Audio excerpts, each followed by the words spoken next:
Kung gusto nimo magwapan yung mga salog, nga kawayan, kahoy, semento, perfect any si J-Mac liquid wax, ha. Yan nandito kayo guys, kinay siya ay pakapin nga brush, oh.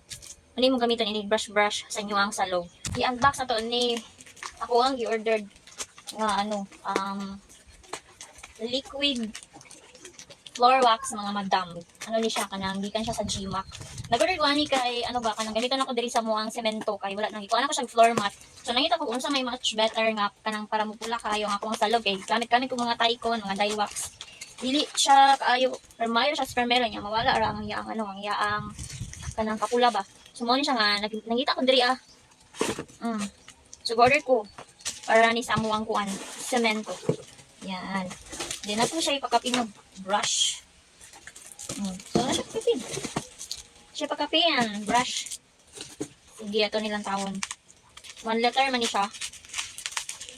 Grabe kayo sila makapacking, guys. Mo niya kung ganahan nani nga store ba kay dili jud madawat ang imong order kay kasi sila maka ilang packaging ba, no? Safety kay nga maabot sa imo Lara. Ayan, this is from J-Mac liquid wax. Giubay-ubay na ko ni siya order guys kay ako ni ibaligya ko. Kay online seller biya po ta. So ako pa ni ibaligya ang uban. Tapos nanay nagsaad anin kay ako man hindi post sa kuang ang blue up. So halin na ni tananday. Halin na ni siya.